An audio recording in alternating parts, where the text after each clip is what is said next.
मराठा कुणबी प्रमाणपत्राच्या प्रश्नावरून राज्यातील वातावरण तापले असताना मराठा समाजाशी संवाद साधण्यासाठी मनोज जरांगे पाटील यांच्या महाराष्ट्र संवाद यात्रेचे सोलापूर जिल्ह्यात उत्स्फूर्त स्वागत झाले.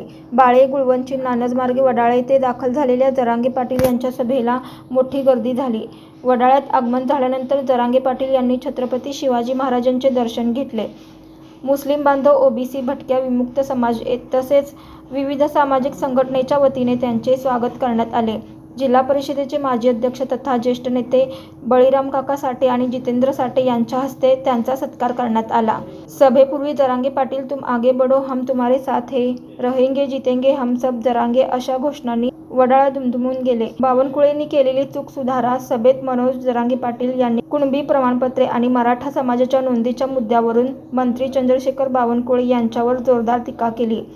बावनकुळे, तुम्ही केलेली चूक सुधारा, मराठ्यांच्या नोंदी रद्द होऊ देणार नाही अशी आक्रमक भूमिका त्यांनी मांडली. मराठा समाजात गैरसमज पसरवण्याचे काम सुरू असल्याचा आरोप करत सापडलेल्या कुणबी नोंदी टिकणार नाहीत असे सांगितले जात असल्याचा त्यांनी समाचार घेतला. एकही नोंद रद्द होऊ द्यायची नाही असा निर्धारही त्यांनी व्यक्त केला. मराठा समाजाच्या लेकरांच्या भविष्यासाठी आपण लढत असल्याचे सांगत जरांगे पाटील म्हणाले की आरक्षणाच्या प्रश्नावर समाजाने खडबडून जागे होणे गरजेचे आहे.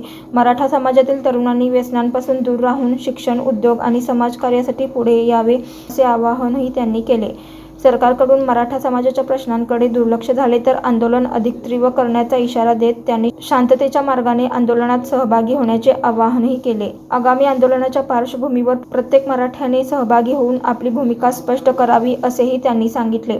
फडणवीस-शिंदे सरकारच्या काळात आपल्या विरोधात अनेक कट रचले गेले, मात्र ते आपण उधळून लावण्याचा दावाही जरांगे पाटील यांनी केला.